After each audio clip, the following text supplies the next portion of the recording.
Attendees are in listen-only mode. Welcome. It is an honor and delight to moderate this webinar with two longtime colleagues and friends, Gill Hickman and Georgia Sorenson. I am Richard Kudo and delighted to have been selected for this moderator's role. My task is to offer you webinarians some background on our two presenters and the context of their work. After their presentations, I will return to offer them some of your questions. You have a box on your screen where you can write your questions. I will be keeping track of them for our question and answer session. Today's session will be recorded and archived for viewing later. Today's audience includes registrants from 11 different countries. Now to our presenters. Dr. Gill Robinson Hickman is Professor Emerita in the Jepson School of Leadership Studies, University of Richmond. An early faculty member of the Jepson School, she participated in its institution building and course development and has held several positions as previous positions as Dean, Professor of Public Administration, and Human Resource Director. She has published several books and numerous articles, book chapters in the field of leadership studies based on her classes at Jepson. These include several very successful textbooks on leading change in organizations as well as multiple contexts. Her experience has led to invitations to present at the China Executive Leadership Academy in Pudong, Shanghai, China, and other countries. She was a faculty presenter at the prestigious Salzburg Institute in Salzburg, Austria, and the University of the Western Cape in South Africa. She is a board member of the International Leadership Association and member of several other professional, scholarly, and community organizations. Dr. Hickman is the recipient of several awards, including the University of Richmond Distinguished Educator Award. Dr. Georgia Sorenson currently is visiting professor of leadership studies at the Carey School of Law at the University of Maryland. During a distinguished career that includes time spent in the Carter White House, Georgia has built a considerable portion of the intellectual and organizational infrastructure of the leadership studies field. She envisioned and launched the James McGregor Burns Academy of Leadership at the University of Maryland more than 20 years ago. Under her guidance, the ILA developed within the Burns Academy. She has also served as the inaugural chair and professor of transformational leadership at the U.S. Army War College and as a visiting senior scholar at several institutions. She has served as a board member of the Leadership Learning Community, the Kellogg Fellows Leadership Alliance, and many other leadership organizations in the United States and abroad. As an intellectual architect of the leadership studies field, Dr. Sorenson was a driving force behind the Kellogg Leadership Studies project with Lorraine Matusak. She co-edited with Al Goethals and James McGregor Burns the Encyclopedia of Leadership, and co-edited with Goethals The Quest for a General Theory of Leadership. Her most recent book, Strategic Leadership, A General's Art, with Mark Grandstaff on military leadership, came out in early 2009. Sorenson serves on the editorial board of numerous referee journals. Georgia and Gill, I just built you up. People out there now have very high expectations. I turn it over to you. Thanks, Dick, for those very robust introductions, and hi, everybody. We're going to spend about 20 minutes reviewing some basic points about invisible leadership, and then we hope to have a major part of the discussion open to all of us and to you. A little bit about what we're going to do. We're going to talk briefly about the history of the concept. We're going to tell you a little about the survey that we developed with some survey methodologists, the factors we discovered in invisible leadership in the survey, highlights of the study, and what it can do to help each of us in our own organizations. So a little bit about the history.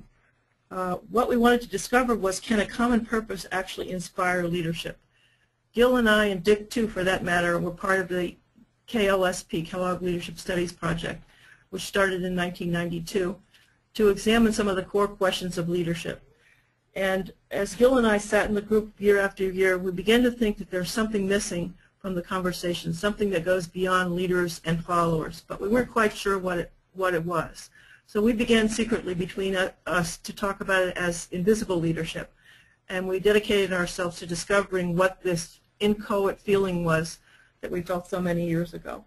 So we have been testing it out. We've talked about the concept in ILA and abroad in various institutions. We've talked in our classes and so forth, and we began to construct an idea about what we think invisible leadership is. We've experienced leadership in many ways, but the one that's most compelling to us is leadership as the common purpose. It goes beyond any individual, whether it's a leader, a founder, or even a mission statement.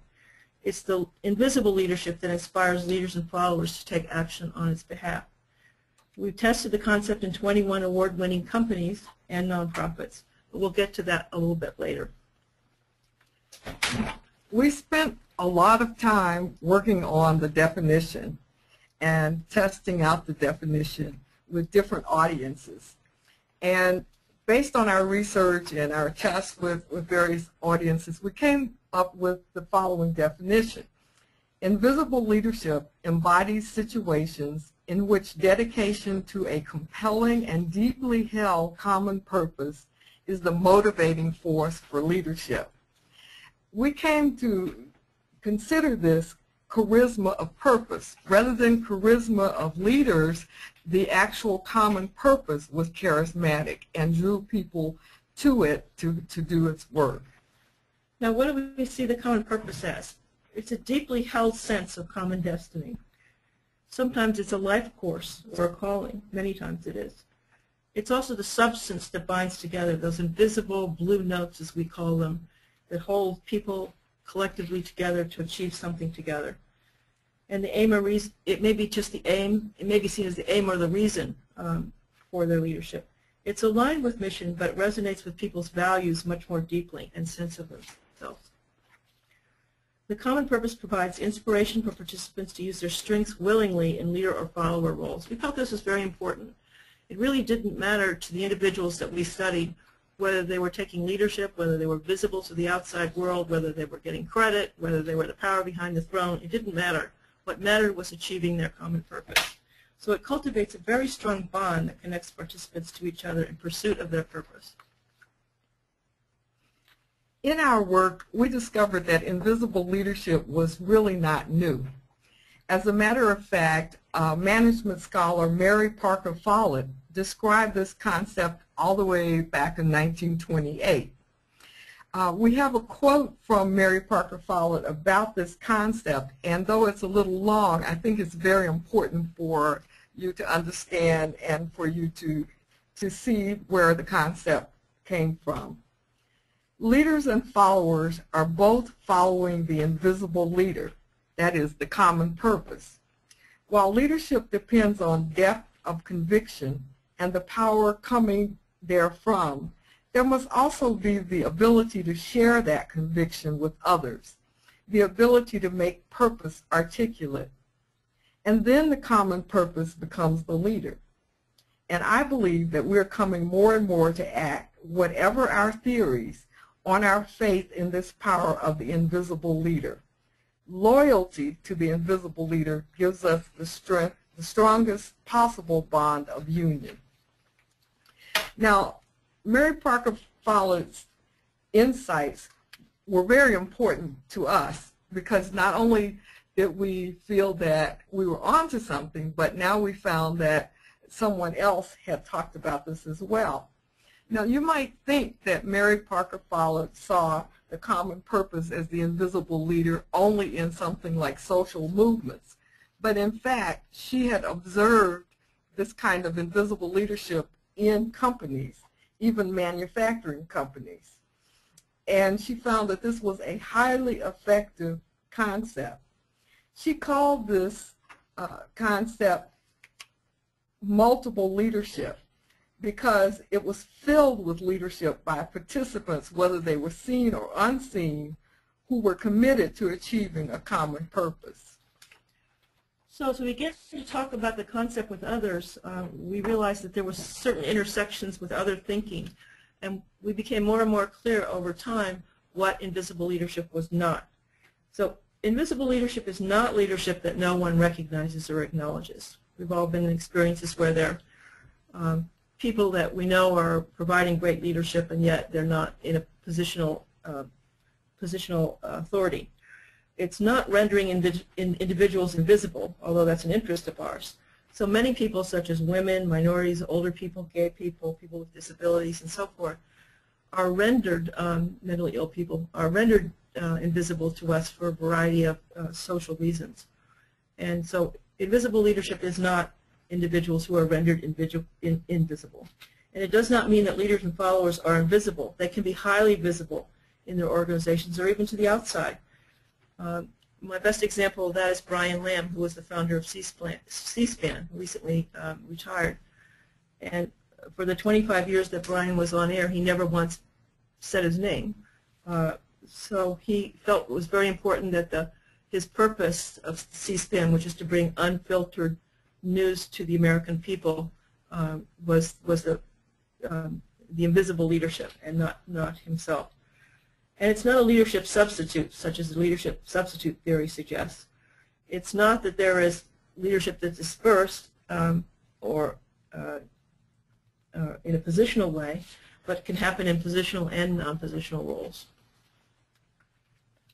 So we decided to test our concept. So we did a considerable amount of pre-testing before we arrived at our various factors. We did a number of things. We held focus groups. We did interviews with people who we thought exhibited invisible leadership. We even had a senior seminar. We had the seniors in the class test out the concept. We made presentations both internationally and nationally. And we finally derived 8 factors or subscales. These 8 subscales included self-selection or attraction, meaning that people were attracted to the common purpose of an organization and came on their own because of that attraction.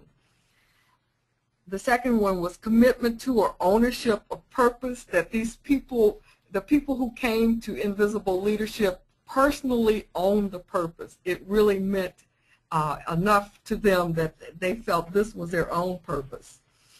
Influence and inspiration to contribute meant that they were definitely inspired by the purpose to contribute everything that they had in the organization to the purpose.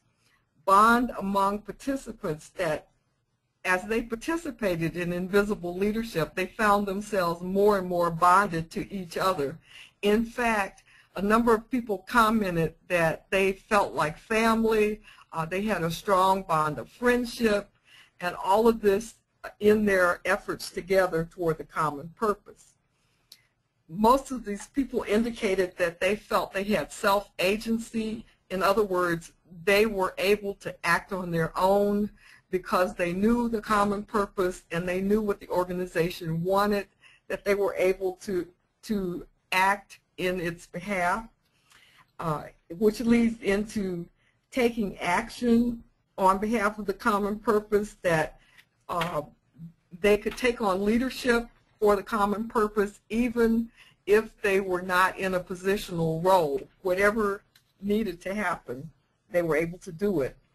Rising above self-interest, many of them commented that even though they might have to work later hours sometimes, or go beyond things that the family wanted them to do, that they were committed and they knew when they had to do this. This doesn't mean they had to work all the time, but when needed. and then taking advantage of or utilizing opportunities and resources. They did this to further the common purpose. If they saw an opportunity to gain more resources for the organization, they would do so.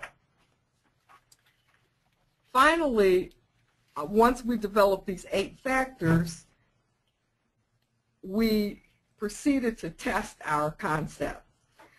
We worked with a team of research methodologists because Georgia and I actually primarily work in qualitative research, but for this particular purpose, we thought we needed to do some quantitative research with survey methodology. So we had a team of methodologists work with us to do this. Our survey included 21 companies and nonprofit organizations from the World Blue list of most democratic workplaces. These organizations were renowned for their democratic work, their ability to have people come to the work on their own, and we thought this would be a good list to test our concept on. Our responses were really great. We got a 63% response rate. We thought we would show you the list of the 21 organizations that were involved. You don't have to go through them now, but you can certainly go back and refer to them. They're from various industries. They're for-profit and non-profit, and they are from various companies around the world. Let me just go over a few of the highlights from our study. What did we find? We found an invisible leadership factor. That is, 7 of our subscales really cohere together to form a highly reliable scale. So we were delighted with that finding. Participants said that the common purpose was a top reason for them joining and staying at the organization. It wasn't the only reason, but it was the top reason. 90% of participants agreed or strongly agreed that they were committed to achieving their organization's common purpose. And 87% of the participants accepted the common purpose as their own. 87% of participants agreed the common purpose inspired them to contribute their best work. And 79% of participants agreed they formed a strong bond or relationship by working together on behalf of the purpose. In other words, they became strong friends and really enjoyed associating with each other. 93% of participants were willing to work in either a leader or team member role. It didn't matter to them as long as they accomplished the common purpose. So what advice do we derive from the survey that we could give the positional leader in terms of supporting the culture of invisible leadership?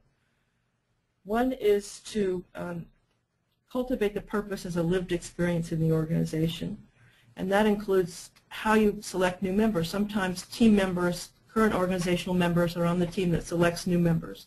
Sometimes there's a week-long vetting process with a potential new member. Other times there are survey instruments that help determine whether that person has a shared view of the organization's purpose and whether they would be a good fit. So that's very important. Another is to generate a culture of invisible leadership and facilitating change and fostering collective capacity. So we'll explain these in a little bit more detail now. Leaders in organizations, positional leaders, need to engage members often with dialogue and communication about their purpose. They need not to forget what's really holding the organization together. It goes beyond just the mission statement, as we said, and it's very important to reiterate that, whether it's in communications or in emails or in dialogues or newsletters, that common purpose is often touched. One participant told us the purpose is the core of what we do. I personally am motivated to work harder and contribute more because I'm passionate about what we do and why we do it. I think my coworkers also feel the same way. One of the fun things for us about the survey was reading the open-ended questions, so we'll include a few of those from now on. So I think I mentioned a little bit about the hiring process. It's very important who you bring into the organization, whether they'll be a good fit. It's important for your organization, but it's also important for the person. I remember when I was at the Academy of Leadership, not only did people come to the Academy because they believed very, very strongly in the idea of empowering disenfranchised people, but they also learned that we had a kind of a dog culture. People were faxing pictures of their dog with their application. So be careful about how the outside sees your common purpose as well. The other important thing for a positional leader to do is to generate a culture of invisible leadership, as we said before. One of our participants told us, I have worked at many companies, large and small, over the years, and I've never worked at a company that had integrity, honesty, and openness more woven into the fabric of its being. And we found this sentiment throughout many of the respondents' replies to us. Therefore, the leader's role is really to develop work arrangements that facilitate this strong bond and this openness among the various employees. That might be having them work in teams, pairs, having them work in open spaces where they can constantly interact and communicate with each other. But invisible leadership should be common throughout the organization, and the organization should be set up so that people are able to interact with each other. The other thing that leaders can do is create role flexibility that allows members to serve the purpose in any needed capacity. Some of the organizations, in order to do this, would have people train across roles, try each other's roles out, be leaders at some times and members at other times, be visible representatives of the company at certain points in time, regardless of where their position was in the organization. The other thing is that the positional leader needs to develop and sustain an ethical culture of inclusion, participation, and transparency, and they should create an environment where leaders and members foster each other's development and well-being. Facilitating change is always important in any organization, but extremely important in invisible leadership. The positional leaders must really remain true to the culture of inclusion and participation, transparency, and trust, especially if there are changes to the actual purpose itself. And the leaders need to assure that decision-making is consistent with the culture and the purpose at all times. And members need to be involved in the major choices in the organization before those choices are made.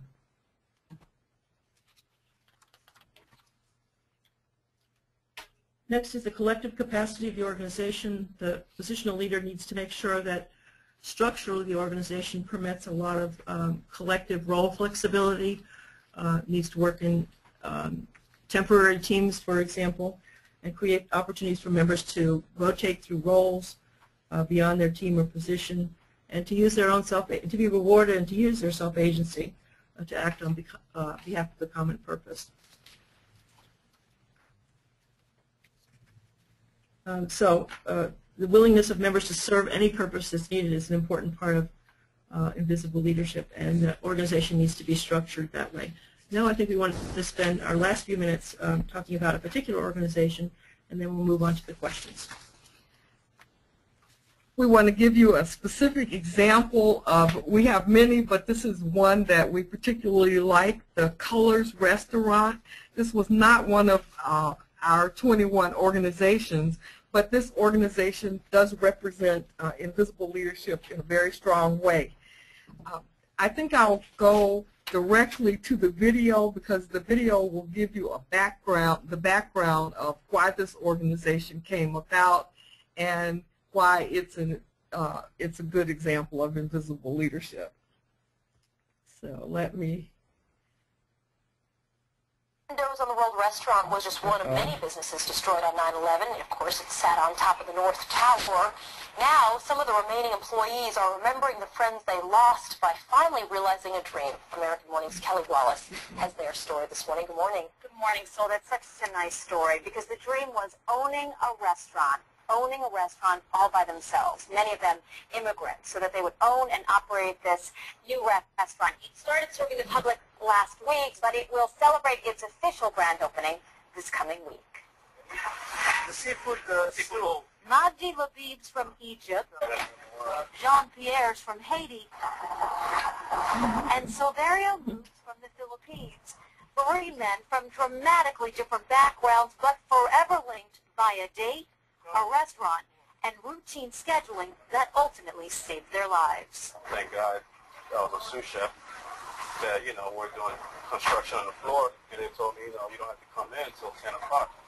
So, that's the reason I'm here today. 73 of their friends, their colleagues at the World Trade Center's Windows on the World were not as lucky. They died at work on September 11th, and more than 4 years later, it's still tough to look at photos of people and a place they used to see every day.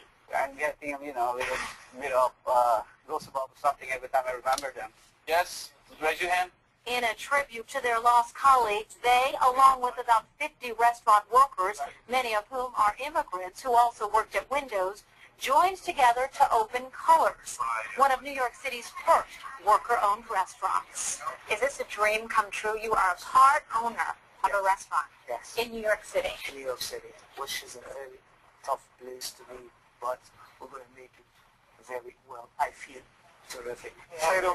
And this is not just about remembering lives lost, they say. It's also about changing lives.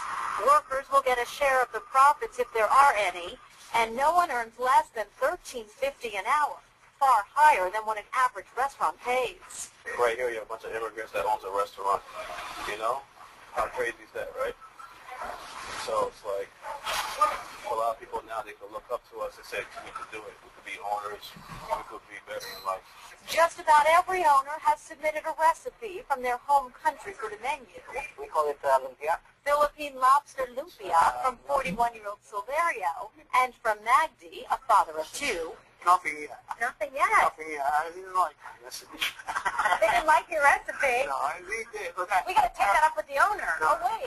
You are an owner. You're talking to me. Success, though, is no sure thing. If it doesn't work, we'll try again.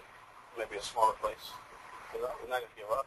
The memory of their friends driving them to realize a dream born out of tragedy. And it is a dream that took more than 3 years and $2 million to realize. And Soledad, a dream that faces some very big challenges because a recent study found that nationwide, new restaurants, 60% of new restaurants fail within 3 years. Now,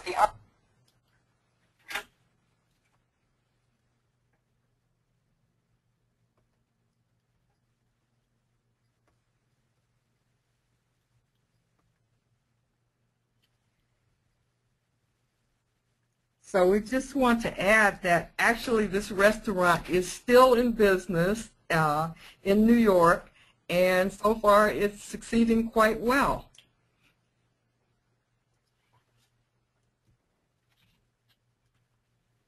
So to conclude, we want to conclude, then we'll have a chance to chat. What did we find out about invisible leadership that our survey of 21 award-winning companies yielded? First, enhance the pool of strong applicants to your organization. If people know what your purpose is, then those people will apply. It creates strong organizational culture and productive relationships between members. Something also the Gallup poll also found.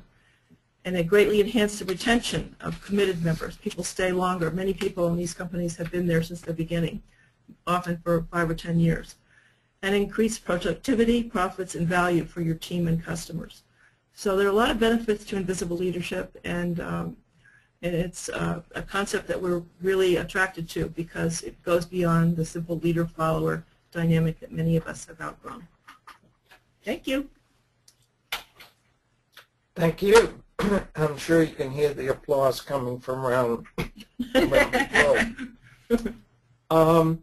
Let me remind the webinarians that you can still submit a question on the box. Find the box that says question, and you can type that in, and it will be forwarded to me. The questions that we have so far pick up on your last point. So let me start with the more specific one first. And this asks, how is invisible leadership different from collective leadership, which is a term that the Center for Creative Leadership uses in some of their research? Is it similar, or are there distinct differences?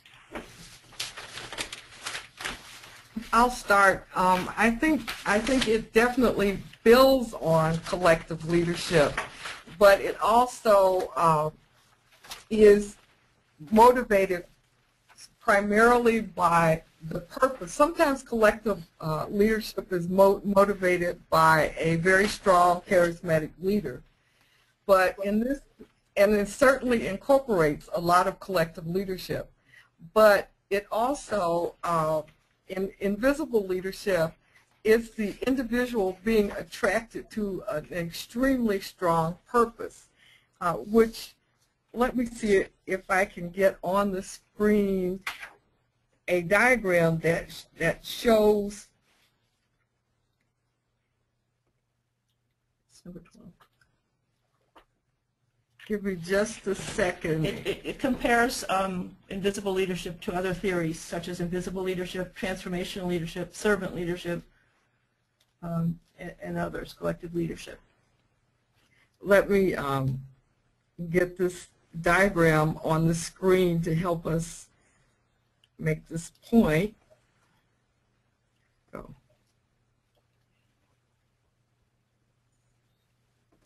In fact, we looked at lots of different theories, and we feel that these theories are not substitutes. I mean, invisible leadership is not a substitute for these theories, but it in fact builds on these theories. And if you look at the bottom right of the screen, under strong shared bond among participants pursuing a common goal, you will see collective leadership, collective processes. We feel that invisible leadership builds on this, but it is a much more self-motivated and personally owned concept. It is, and sometimes collective leadership can be thought of as leader-driven, but this is self-driven and internalized leadership. Thank you, and obviously you anticipated some of these questions. That's great.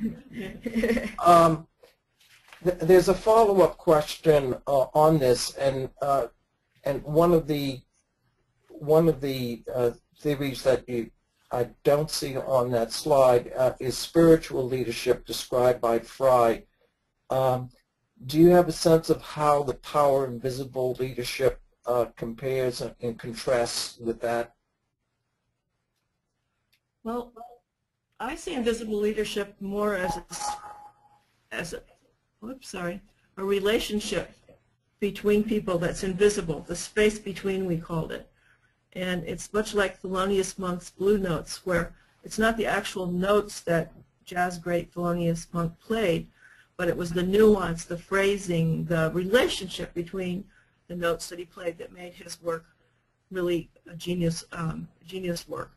So I think that it seems to me spiritual leadership, it may have some overlap for sure, but it's more of a relationship between self and some concept, some guidance, some spiritual concept maybe, or resonance. Whereas this seems to be more earthbound in the sense that it's relationship between the actual people themselves and the purpose that they've collectively come together to accomplish. I'll add that none of our participants particularly used the word spiritual, but they were very enthusiastic in describing the bonds between each other. And within that bond, I would think that the spiritual side would fit, and in that invisible piece that Georgia is talking about. But they didn't specifically use those terms.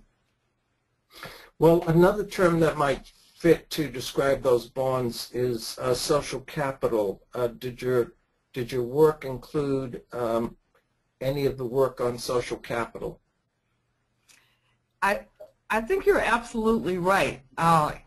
The whole process builds tremendous social capital, although we did not include that. So that's a good point. As much as it is represented in the bond, and I think the bond really does build tremendous social capital, that is something that we could actually incorporate in the process. Seems like it's kind of a byproduct. It is a byproduct. Right. Yeah. When you think about nothing is, I mean, Freud said love and work, right? And if you're going to spend all that time in work, you know, it ought to be a meaningful experience. It's a large part of your life. And it's not a paycheck. It's a large part of what you commit yourself to and your time to. So I think, you know, social capital is a byproduct of that process. It certainly does seem to build community very strongly because the participants were emphatic about the fact that some of the people that they work with toward the common purpose were their friends. Even if they ever left the organization, they would still be their friends, that kind of thing. So, yes. Good point. We have two questions that bore down into your work. One of them asks, how does common purpose get defined? Okay. Let's go back to that definition.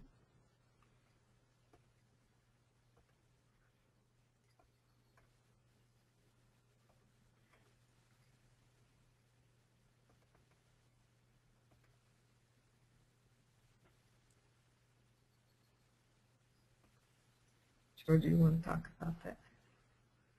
Yeah, well, we talked about it being very deeply held. It could be a life course or calling. And it's also the invisible threads that bind people together for a common destiny.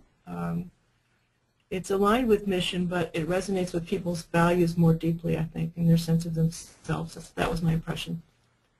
Do you mean by that, how does it come into existence in the first place? Well, I don't want to speak for the questioner, but the question strikes me as asking, is it a top-down? Is it a bottom-up? Is it collective? Is it organizational culture? How does common purpose get established and sustained? Yeah. Well, I remember many, many years ago, Dick, you took James McGregor Burns and I on a 2-week, or was it 1-week, road trip to Tennessee and southwestern Virginia, and we met the most amazing groups of people who were committed to things like eliminating toxic waste dumps in their neighborhoods and creating rural health clinics for poor people back in the hollers of West Virginia, and or they were nuns that were building land trusts so people could own their own lands for the first time. So in that experience, if I recall, and please speak up too, there were people that came in with an idea, or there were communities that developed the idea, or there was such a need that even a mother might come up with an idea, or a school. So it doesn't have to come from one person or all people. It can come from many different roots. Mm-hmm. Do you remember that experience? Oh yeah, very well, and I'm familiar how this evolves at the community level.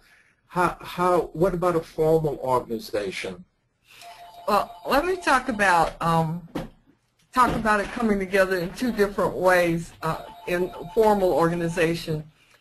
There is the Orpheus Orchestra, and the Orpheus Orchestra, many people might have heard of, came about because musicians decided that after all their training and experience, they wanted to control their own music. They wanted to control how it was being played. And several musicians came together to form a a conductorless orchestra. And so sometimes these ideas can come about with several people just informally starting to talk about something they feel passionate about, and then bringing it into form in an organization. And the Orpheus Orchestra has a very democratic process where they come together, they define their goal as being a conductorless orchestra where the musicians really were the leaders and controlled the music and their concerts. Other organizations may be inspired by a founder who has a really exciting idea, like Brian Lamb, and he or she meets with other people and talks about their ideas and resources. Other people start to give resources, and then people who like the founding idea come and join them. So there are various ways. Sometimes it can be more organic, and other times it can be someone having the inspiration, starting it, and then other people being attracted to it. We have one question that asks about a third scenario where you have a hierarchical organization with very visible leadership. Is it possible to transition to invisible leadership? I have had experience with that. I was in a very hierarchical organization, and I decided that within my own department that I would change the leadership process. And I brought all of my employees together, and we started talking about the way in which we would like to lead our particular unit, and started defining it together, and started creating very flexible roles, and started to have our own common purpose. And it was very successful within the organization. So sometimes you can do it within one department. Other times the formal leaders may decide that it's a better way of going.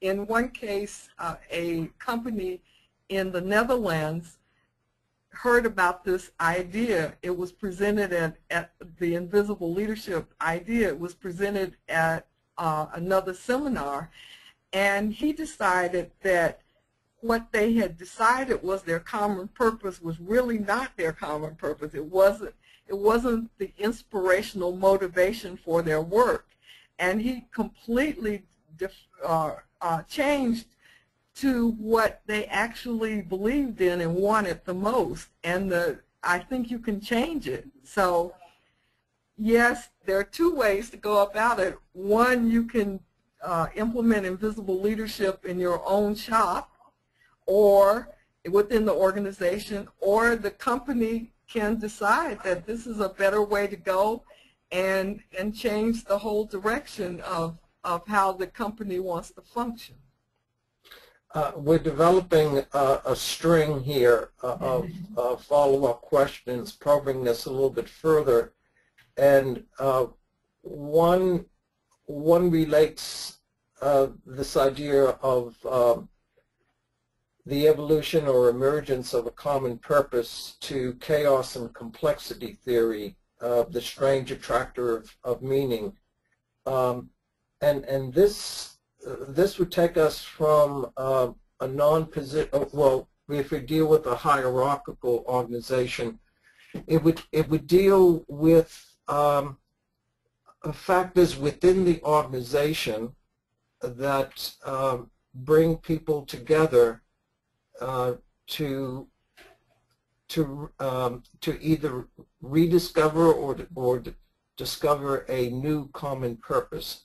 That was too long a question, but the gist of it is the relationship of common purpose to the strange attractor of meaning, which we find in chaos and complexity theory.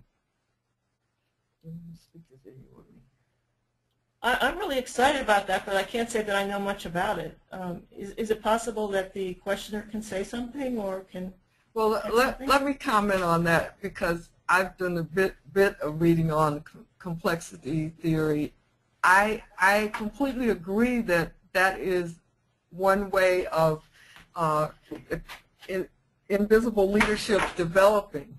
I've actually seen it develop that way. There's a company called DaVita, which is, it deals with kidney, what did I dialysis. Kidney dialysis, yeah, kidney dialysis. And they were about to go bankrupt. And their people started to get together and talk about the difficulty of continuing a company like this and how the company should function. And actually, out of their almost bankrupt situation, they developed a completely new way of running its organization and invigorating common purpose. And it actually came back stronger than ever, and many people may have seen it all over the U.S. But yeah, I think a strange attractor, a complexity theory concept can completely change around an organization and develop a stronger common purpose. And wasn't that an early World Blue company too? Yeah, it's one of the largest World Blue companies. Okay. Yep. Let me go back to, well, first of all, let me ask Allison, who proposed a question before, whether or not she's got enough information on her question or if she wants to reshape it. And then let me return to another question based on a comment that I'm presuming that you made in your presentation about how the innovative processes, well, let me just read it. Can you comment on your observation about how innovative processes enabled collective capacity building? How that happens? Yeah. Well, for example, Orpheus is a very good example of everybody in the orchestra was aware of that they wanted to move beyond the traditional conductor-driven orchestra, but they didn't exactly know what that would look like. And as they began to talk about it, we interviewed some of the people, by the way, they began to see that they began to try to reshape and innovate the concept of what we think of the concept of as orchestra, so that people were really engaged in what they came to do, which is to create an inspiring musical experience. So there's an example of an organization that completely changed the concept of an orchestra to do something that they felt very deeply about. And they brainstormed a system of how they could do this each time and how they could rotate the leadership. And I think the innovation stemmed from being in a place where they could communicate with each other, they could build off of each other's ideas. And what they did is they came up with a process where a core group would start off with developing a new piece or a new concert, and then once they came up with an idea, they gave that to all of the orchestra members, and then the orchestra members get together and refine the concept, add their own parts to it. So I think it's a very, as I used the term before, organic process where people build on each other's ideas and then put those ideas into action. Great, thank you. One of our webinarians is very encouraged by your study in 21 organizations, and she wants to know what are you going to move on to? What do you hope to see happen next? Yeah, we had talked about this a lot, and at the end of the book, at the last chapter, we raise a number of questions that, of course, our study didn't encompass, and we need to know next. Things like, does this work in all kinds of organizations? Something that somebody else raised, like about can it work in bureaucratic organizations? We didn't do studies of bureaucratic organizations, so we'd like to do that. We didn't do studies of organizations in the public sector, for example. One idea I had, Georgia and I have been brainstorming about what to do next, but one idea I had was to bring together people who are studying this from different angles and draw on their research, and perhaps we could put out another publication that has an accumulation of research since we originally did our project.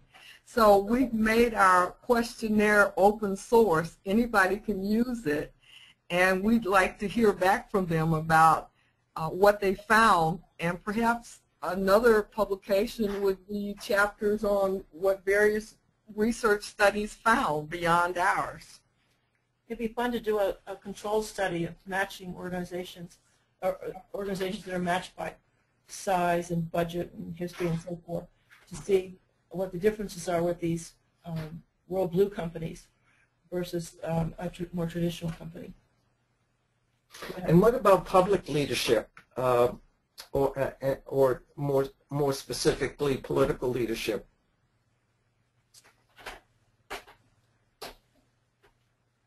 Say a little bit more about that. Well, whether it's an agency or a political movement or a particular political leader, and I guess this brings us to some ties between invisible leadership and charisma with political leaders.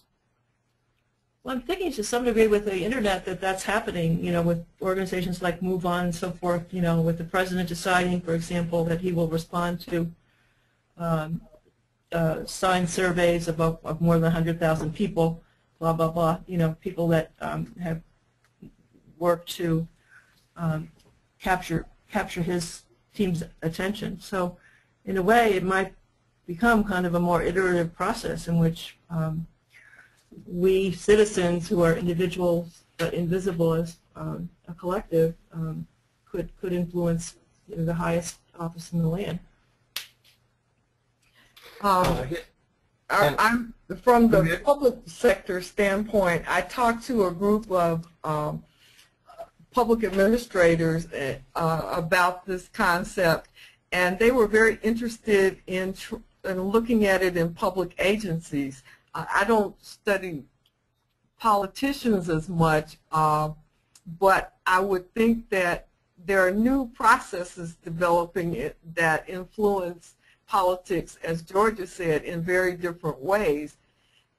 Anything from the Arab Spring to smaller movements. So I think it's possible to study it. We haven't done it yet, but we'd love for somebody to try it. That would be fascinating. Yep. There is another question about what next. Have you thought about looking at leaderless organizations like Morningstar in California? Are you familiar with Morningstar? I'm not familiar with that, but that would be great.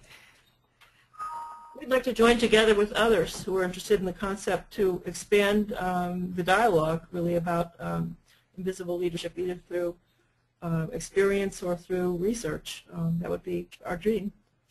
Yeah, we really want to open this up, not just to what we want to explore next, but we want to encourage lots of research on this topic, because there certainly has been a tremendous amount of research on leader-centric theories, and we would really like to encourage people to research much more on this topic from various perspectives, so that this can get out more into the leadership community and scholarship. And that would just be one of the most exciting things that could come out of it.